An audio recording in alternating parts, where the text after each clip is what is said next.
we'd like to invite you to just close your eyes, relax, rest in the presence, and hold space.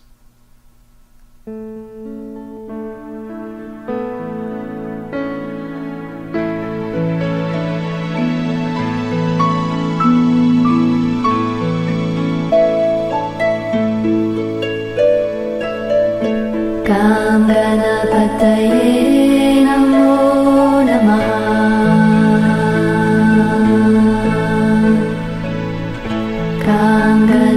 Ganapataye Namo Namaha. Ganapataye Namo Namaha.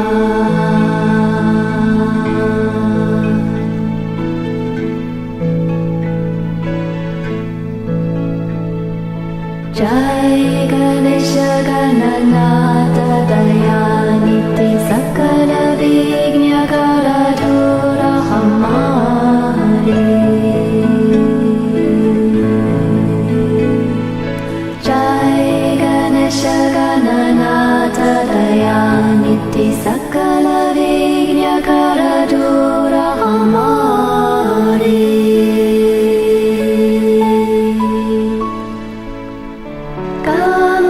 Ganapataye Namo Namaha.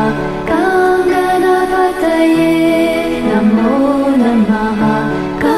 Ganapataye Namo Namaha. Ganapataye Namo Namaha.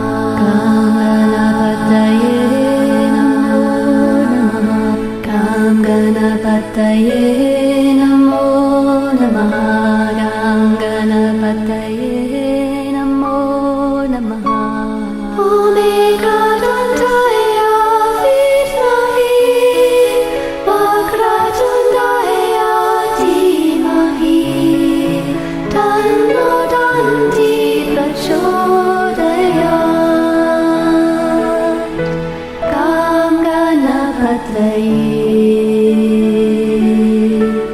Namo Namaha. Ganapataye Namo Namaha. Ganapataye Namo Namaha. Ganapataye Namo Namaha. Ganapataye Namo Namaha. Ganapataye Namo Namaha. Ganapataye Namo Namaha.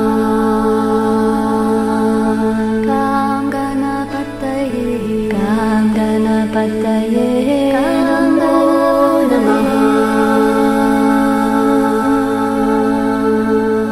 Jai Ganesha Gananatha Dayaniti Sakala Vignya Karadura Hamari. Jai Ganesha Gananatha Dayaniti Sakala Vignya Karadura Hamari.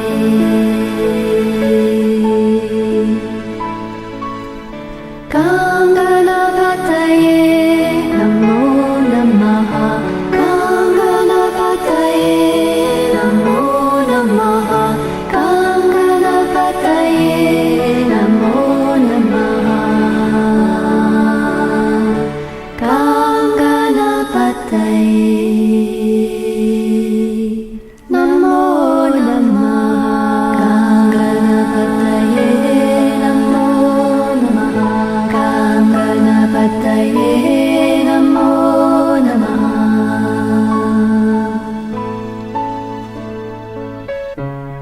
Om Vakratundaya Mahakaya Suryakoti Samaprabha Nirvigyam Kuru Me Deva Sara Karyeshu Sarvada.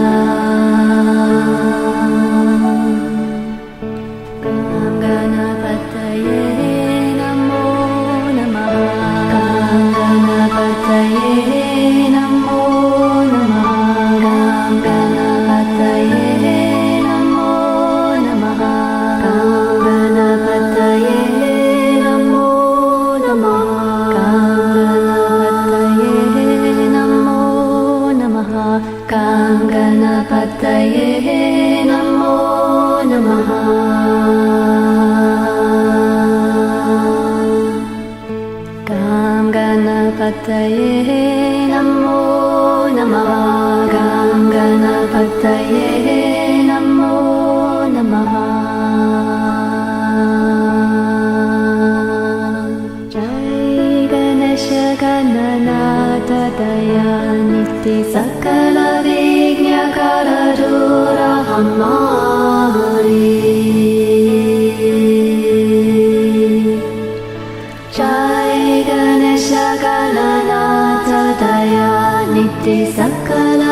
Jai Ganesha Gananatha Dayaniti Sakala Vignakara Dura Hamari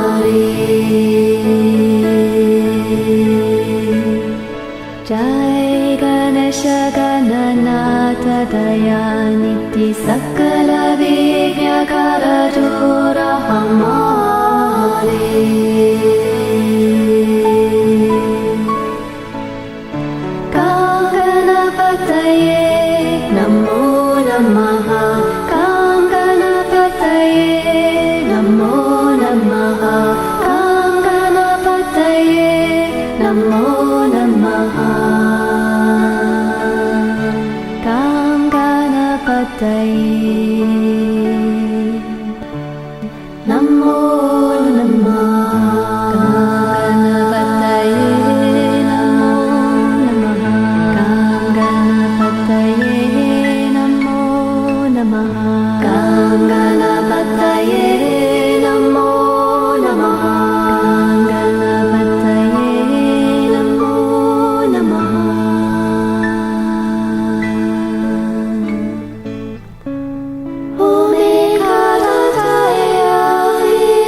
Namaste. Namaste. Welcome to our weekly online satsang.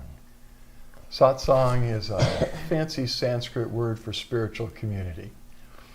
And the Flowering Heart satsang is informal. There's no formal membership. We come from different continents, many different countries, different spiritual teachers and teachings, belief systems. What we share in common is that we're all on the path of awakening and the flowering of our hearts in oneness with the divine. And that's just what the world needs now. To shift from competition, conflict, and war to cooperation, harmony, and peace, which is the effect of authentic flowering of the heart. No religious movement can do it, no philosophical movement, no political movement. Geez, all these things have been tried for thousands upon thousands of years. And we just keep trying the same thing over and over again, expecting a different result. And probably most of you have heard that's a definition for craziness. But when there is authentic awakening, the heart opens and the feeling of disconnection and distance between us and others dissolves into a sense of oneness that deepens and deepens until we can look in each other's eyes and see ourselves looking back at us through the other. Because there is one being, one consciousness, one love, one heart in this universe that is expressing through all the myriad forms and through all 8 billion quirky human beings. There is one consciousness, one being, one universal love that is manifesting through all of us. Awakening involves a number of things, but most importantly, we cease identifying with self, with the small self, with egoic consciousness, with the body and the mind, and we begin to experience ourselves as pure being. At that point, fear disappears. And when fear disappears, there's no longer any self-protection, competition, violence, and conflict. It just dissolves because we're one, we're family. We're more than family, we're actually the same one. So it's really important that as many people awaken as quickly as possible on earth at this time. As more and more of us awaken, it ripples through the collective consciousness, and it makes the process quicker and easier for those who come after us. And we envision a time when one day the entire collective consciousness will shift out of the nightmare of duality and separation into the paradise of peace and oneness. One person at a time right now, but we're looking for that day when it just, because humanity isn't 8 billion different beings, it's one, that ultimately that being will shift collectively. To help with that, we have a tool we share called the Flowering Heart Blessing, which is a direct transmission of divine grace and love and presence that catalyzes awakening and the flowering of the heart in the receiver. And when you're soaking in it right now, and if you like it and you want to become an instrument of this blessing, just take an intention. Ask the divine presence to let it flow through you, and anyone who's received one Flowering Heart blessing can enter in then to sharing it and sending it to others, either in prayer, meditation, holding an intention with love in our hearts, or with the person in our physical presence and their informed consent, because it may seem subtle, and it is, but it's very powerful, and it will create dramatic shifts in people's lives, but all good, because all in the direction of awakening into oneness and transformation. So, join us tonight in sending the Flowering Heart Blessing to all the people that have joined with us here tonight, and anyone in the future who views the video recording of this satsang will receive the blessing as well. And it works in you and on you as it flows through you. I mean, it's great to receive the blessing, but when you become an instrument and allow it to flow through you to others, it transforms you and deepens your awakening as it flows through you to the other. So join us, please. Also, if you're on Facebook Live, give us a heart or a thumbs up. Those are our favorites. There are others. They've got the laughing face, the crying face, the angry face. Our favorite, though, is the heart and the thumbs up. And we go in at the end and we look at everyone who has given us one of those, and we send you hugs and special blessings. And I come back in the days after these webcasts. Through the week, I look at who's watched during the week, because many more times the number of people tune in between tonight and next Monday night, and because of their schedules or where they are on planet Earth, it's easier for them to do it at another time. But we're glad you're here live, because we take questions and answers on the spiritual journey. And come on, the more I grow, the less I realize I know. It's a great breakthrough when we realize we don't actually know anything at all. So if something comes up in our hearts, especially, the minds will entertain the mind a little, but when something comes up inside of us where we're puzzled and we'd like more light, more clarity on awakening, on divine union, on meditation, on previous and future lives. And there's so many things you could ask about. It's really unlimited. We like the challenging questions. And then we turn to the divine and say, give us something, please. and the divine just pours inspiration out to me and Suzanne that we can flow out to you. And sometimes you guys out there get insights that you share in the chat. And if you're at Vimeo, you have to enter something in the chat and just say, hi, it's me, and we'll pay attention. So while you consider your questions, I'd like to give everybody a few minutes to listen to that still small voice. And I share quotes from a website called inspiringquotes.com. And tonight we're going to be focusing on 14 quotes on finding peace of mind. And this little article and a collection of quotes from influential people, and I mean influential in terms of their thought, what they share from their hearts with the world. Some are authors, some are spiritual teachers. The author who put this together tonight is Joyce Chen, and we've had a number of articles from her. Joyce is a writer, editor, and community builder based in Seattle, Washington. And we thank you, Joyce, for this little article. So here's her introduction before we dive into the quotes. In today's busy, chaotic world, obtaining peace can feel elusive, conjuring up images of a privileged class of people who spend their days at leisure, unfettered by the daily demands of life. But finding peace doesn't have to be such an impossibility. According to philosophers, spiritual leaders, and thinkers, inner peace is something we each already carry within us. We just need to make space for it so it can surface through the noise. I like that. And Joyce continues, a big part of attaining peace is slowing things down, taking deep breaths, and being present in the moment, according to these sage folks. Another is accepting that life will unfold the way it is meant to. That means embracing every experience, even the ones that don't go our way, as an opportunity for growth.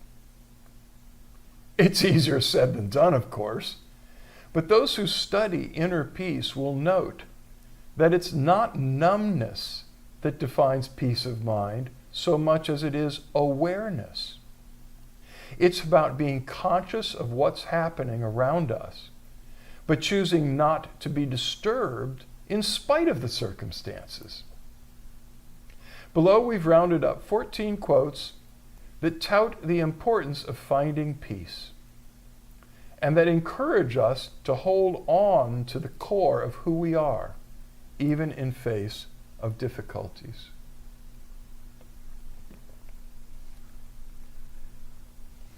Here we go. If you cannot find peace within yourself, you will never find it anywhere else. Marvin Gaye. Do not let the behavior of others destroy your inner peace. The Dalai Lama. If there is to be any peace, it will come through being, not having. Henry Miller. The universe is not outside of you. Look inside yourself. Everything that you want, you already are. Rumi. I took a deep breath and listened to the old bray of my heart. I am, I am, I am. Sylvia Plath. Ego says, once everything falls into place, I'll feel inner peace. Spirit says, find your inner peace and then everything will fall into place. Marianne Williamson. You find peace not by rearranging the circumstances of your life, but by realizing who you are at the deepest level. Eckhart Tolle. Peace is its own reward. Mahatma Gandhi. Breathing in, I calm body and mind. Breathing out, I smile. Dwelling in the present moment, I know this is the only moment. Thich Nhat Hanh, the great Zen master. Peace is the result of retraining your mind to process life as it is, rather than as you think it should be. Wayne Dyer.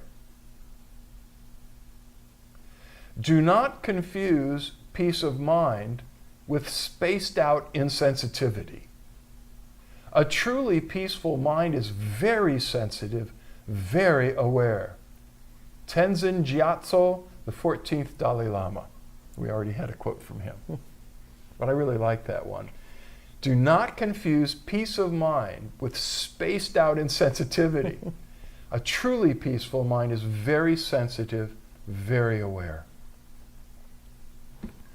Never be in a hurry. Do everything quietly and in a calm spirit. Do not lose your inner peace for anything whatsoever, even if your whole world seems upset. Saint Francis de Sales. Meditation is not a way of making your mind quiet. It is a way of entering into the quiet that is already there, buried under the 50,000 thoughts the average person thinks every day. Deepak Chopra. You are the sky. Everything else, it's just the weather. Pema Chodron. Nice, huh? Very nice. Okay. Unless you want to say anything about any of those No, quotes. it's all really great. It's, yeah, really great. Good reminders. I always know Rumi's coming when I hear the universe is inside of you. It is true, as a matter of fact. And that the peace we seek is already there. And it is not the result of quieting the mind. In fact, inner peace is discovering the silence that is there, the empty sky at the center of your being, no matter how much the mind is raging. And actually that can be a great practice if you're a meditator, to just hold to the center and rest in the center. Don't struggle to change anything, even though you're being bombarded from every direction. So let it come and just rest in the space between this bombardment and the next. All right. Ekaterina writes, can you talk about the lost years of Jesus? What happened in that period of his life? Yeah, I knew you meant lost. And hi, Steve. It's great. Steve Deeb. Awesome. And Joanne and everybody else that's out there. Great to see you. Yeah, we can talk. I mean, if they're truly lost, there's nothing we could say about them. But that means different things to different people, okay? They're not so much lost as not much is known about the life of Jesus from the time Joseph and Mary took him into Egypt to go into hiding. The king of Israel, King Herod, was told by a group of wise men from the east, Persia. They were Persian holy men, probably Zoroastrian wise men, spiritual teachers. And they found this star in the sky and they followed it and it led to where Christ was. On the way they stopped and spoke to King Herod. And Herod was very interested, especially interested when they said, the king of the Jews has just been born. That he didn't like because he was the king of Israel. And so he said, when did the star appear? And they said 3 years ago. So the whole story that these wise men came to Christ when he was a newborn infant is probably highly inaccurate, because it says when they found him, he was in the house with his mother, a young child. And Herod, on finding out that the star had appeared 3 years before the wise men finally made it there, sent soldiers out to kill every male child 3 years old and younger in that whole area. And it's called the slaughter of the innocents. It's, yeah. Oh, so that happened, but the angel Gabriel came to Joseph and told him he needed to take Mary and the child and go to Egypt and hide out for a while. And when the time was over, then the angel appeared to Joseph again and said, it's safe now to return to Israel with the child, to Judah, which he did. And so it's really between Jesus' infancy, or maybe he was 3 years old, and when he was 12, about 12 years old, when he came back from Egypt. We know a lot. I mean, the stories begin. Even the Bible is telling stories of Jesus traveling with his parents when he's 12 years old, and he sort of runs away and goes into the temple and starts instructing the rabbis about God.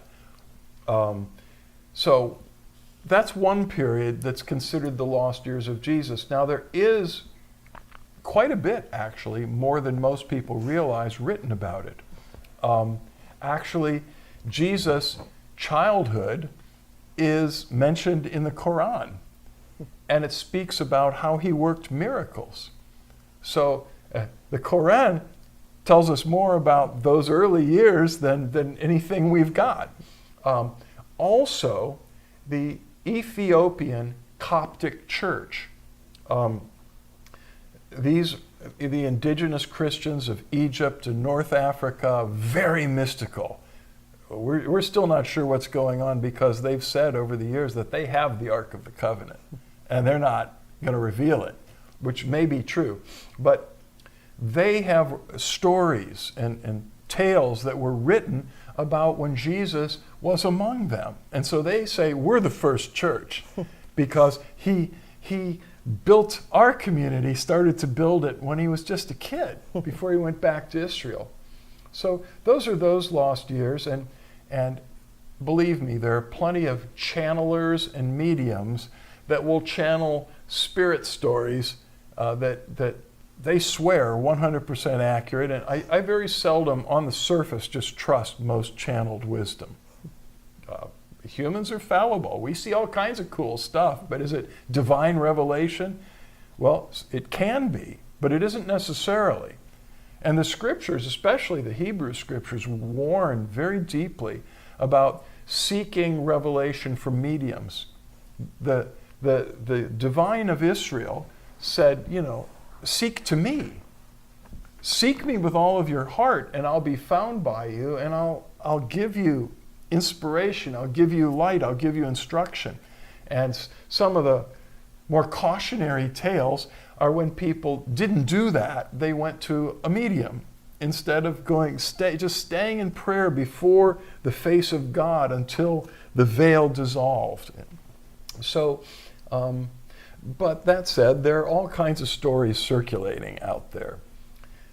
Another idea about the lost years of Jesus are those who believe that he didn't actually die on the cross.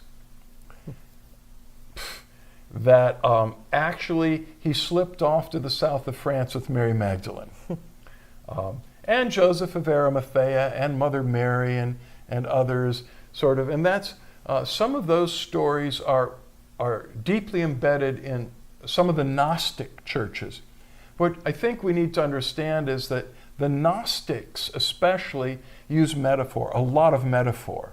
So the fact that a story is told, it's not meant to be taken literally any more than the story of Adam and Eve, and the serpent and the fruit. I mean, that's a powerful story, which is absolutely true, but not literally.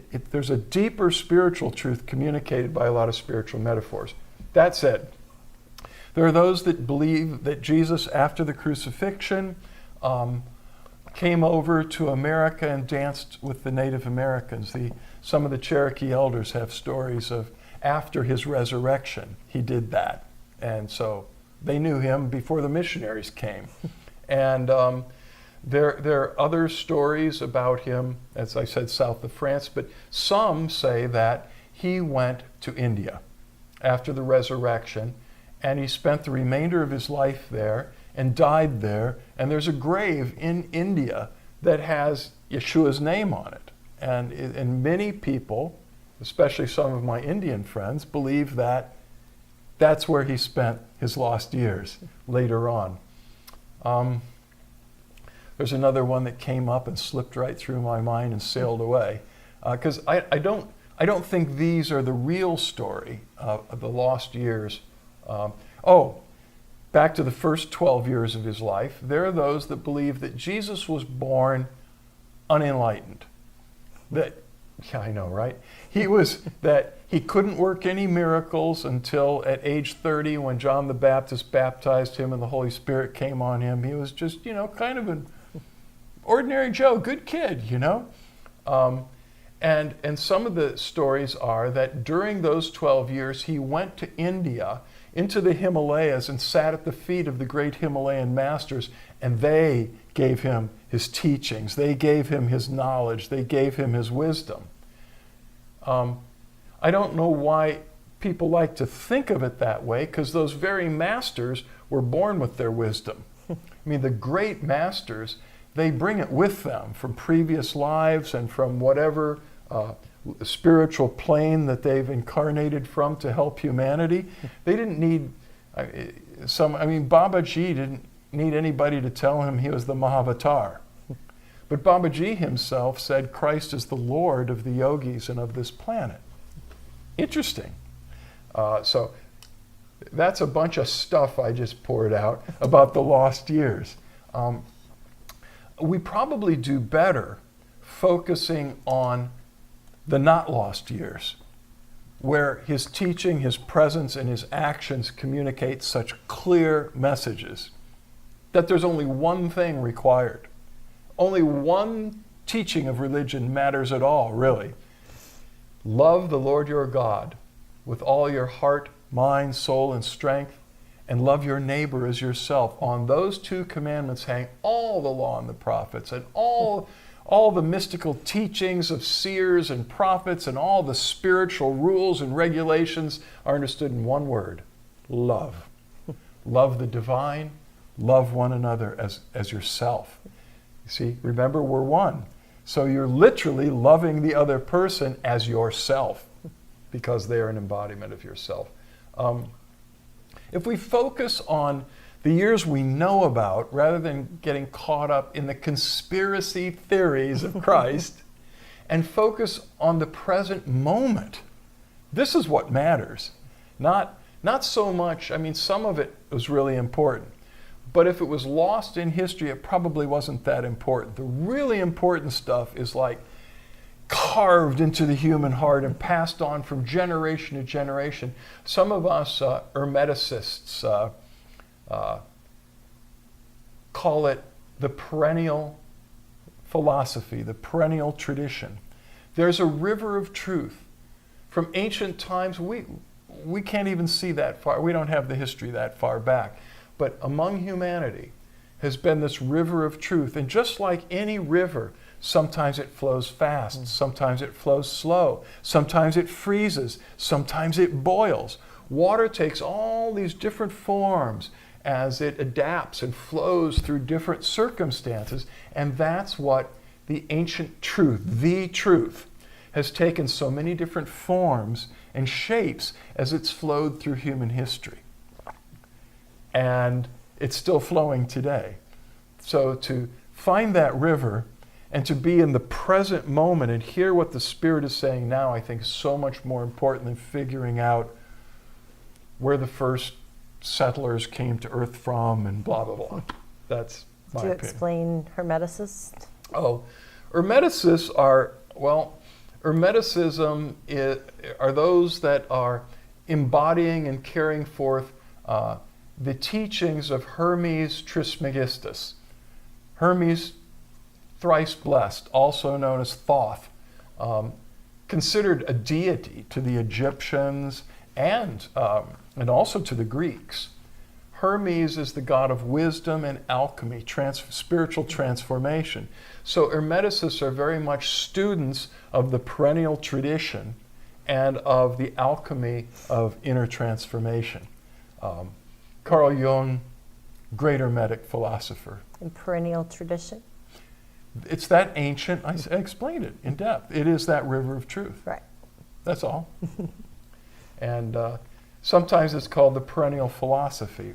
I like tradition better, but I like describing it as this stream of water flowing through all ages and through our present time that brings the truth to each generation, to each culture, to each group of people in unique embodiments. I mean, the compassion, the love, the tenderness that flows through the first bodhisattva, Avalokiteshvara, many of us know as Kuan Yin, is as pure as can be, as true as can be, and so much Christ consciousness of the heart. But it's Buddhist, and it's flowing through a female bodhisattva.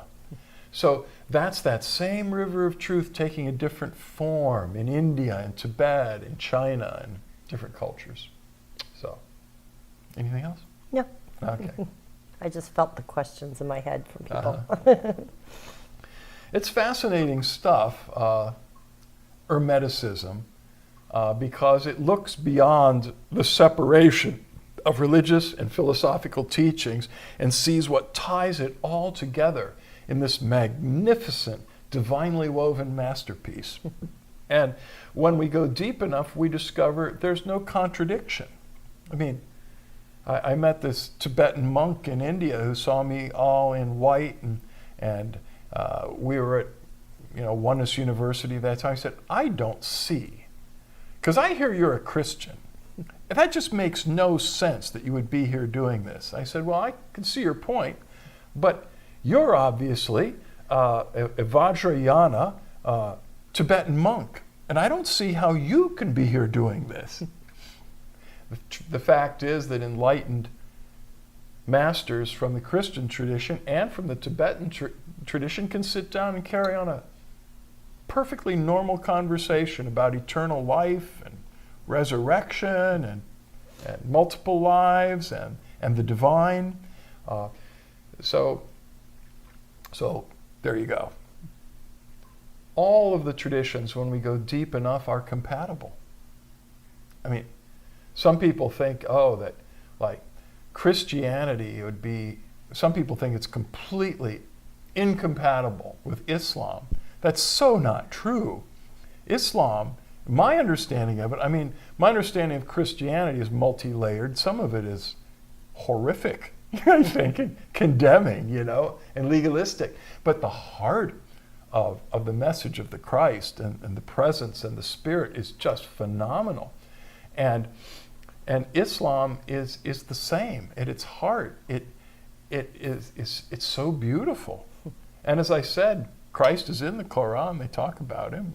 Some of us think of him differently than Islam does, but Islam thinks he is the greatest prophet that ever walked the earth next to their beloved Muhammad. So we have a lot more in common. The call to prayer, to be vigilant, to watch over and help and serve our neighbors out, 7 in all directions, I think? Mm-hmm. It's so beautiful. We realized at one point, a number of years ago, that we knew like next to nothing about Islam. And we had the good fortune to spend some time with 3 imams from the local Tampa Bay community. And we were from various traditions. It was a sort of interfaith group that Deepak Chopra's movement had drawn together. And we loved it. And a lot of us, some were Hindus, some were Christian. There was a first Christian pastor that was part of it, and we admitted, and monks, of Ashaya's ascension, and we said Tibetan monks and Buddhist monks. We know nothing about Islam, so you could really do a service here if you would illuminate all of us. Tell us what your tradition, what's your spiritual life? What does it mean? What do you do? And it was really just lovely. So, just saying. I'm waiting, but I'm not seeing any other questions. That was a great one. That was great.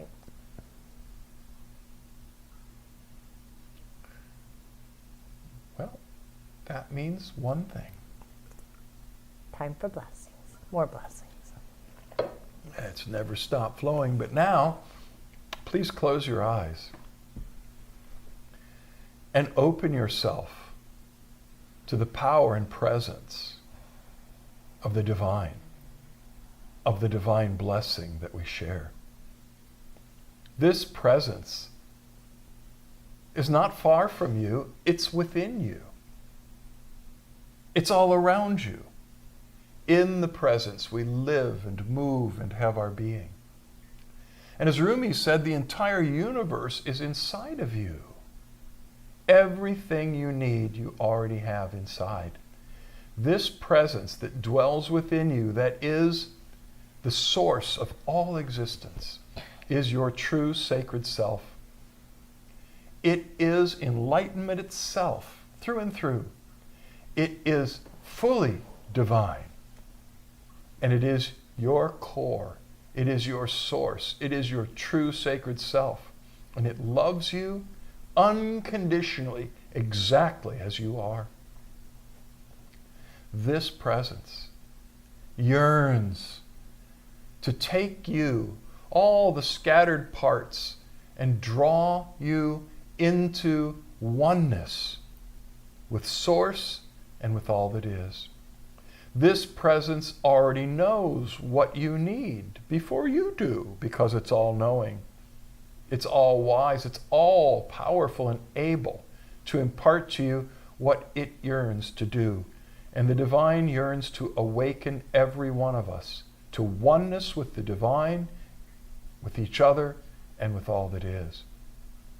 The divine is also interested in your personal problems, your relationships, your physical health, your need for material prosperity.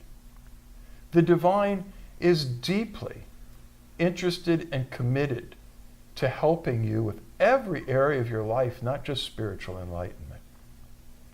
So, just open your heart and begin to drink in the blessing of the divine that's pouring out to you right now.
imagine that we're sitting in a circle together with our eyes closed. Lift up your hands, palms facing forward. Let us invite the divine to pour the flowering heart blessing through us to everyone in the circle.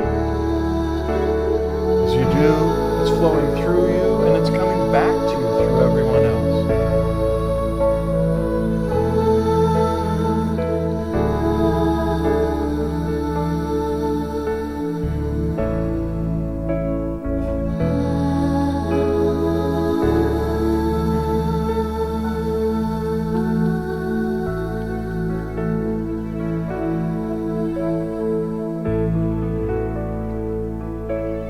Now, I'd like to invite you to imagine that the planet Earth is in the middle of our circle, a little bit reduced version. Beautiful blue planet. And let us hold a strong intention and invite the divine to melt away all the fear, the anger, the violence on planet Earth. Holding special intentions for the Middle East, for Gaza, Israel, the West Bank, for Iraq, Iran, Lebanon, Syria, Egypt, all the peoples of the Middle East, the people of Ukraine, and that whole area of Eastern Europe, including Russia.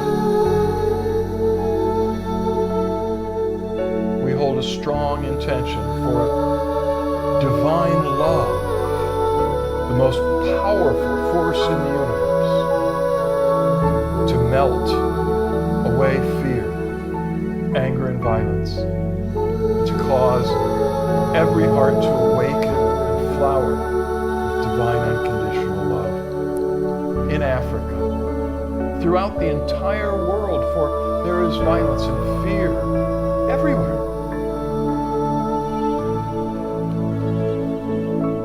All being replaced, melting away with tender compassion and unconditional love.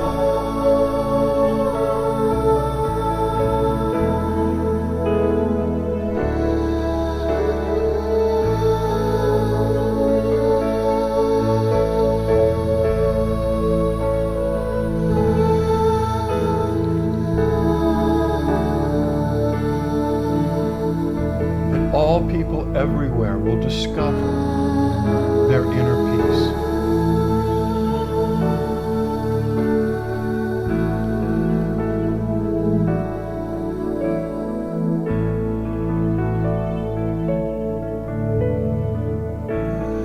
That all of humanity would be filled with the peace of God that passes all understanding.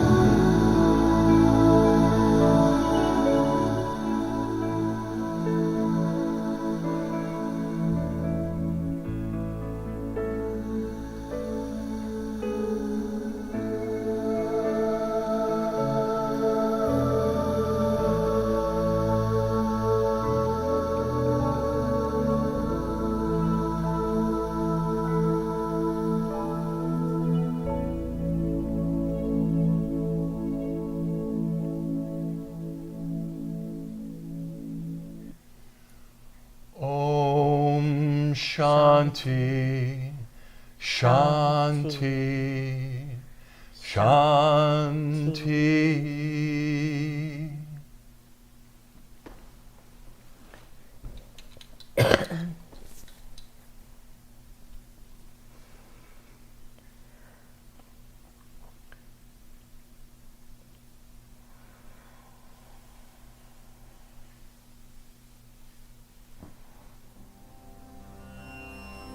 Now, you could open your eyes and begin to make direct eye contact with Suzanne and or me. Just keep looking directly at least one of our eyes constantly as we dive into the light meditation. Suzanne and I are filled with oceans of grace and love and light. And it pours through every part of our being to you, especially through our eyes, which mystics have called the doorways of the soul. As you just keep looking, nothing else to do. Just keep looking.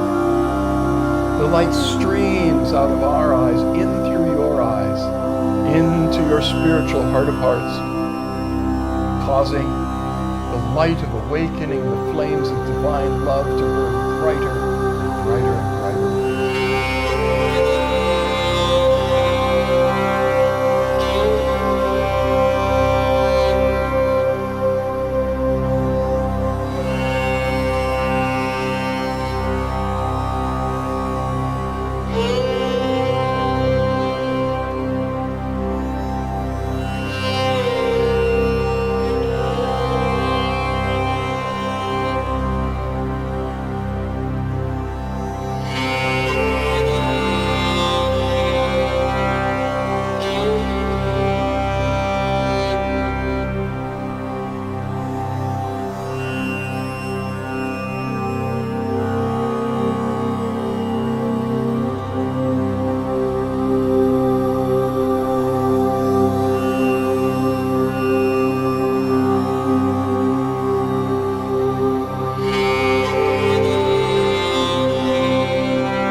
eyes now.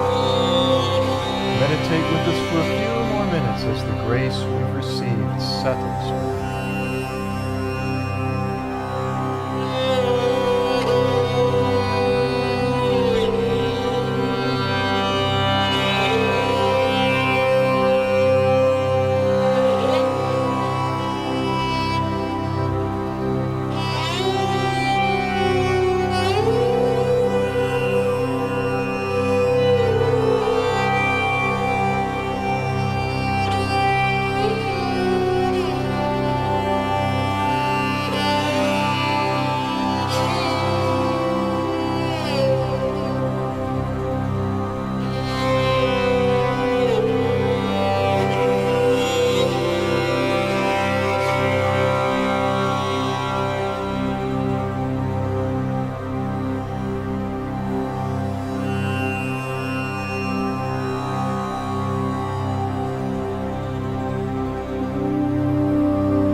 Keep meditating as long as you like.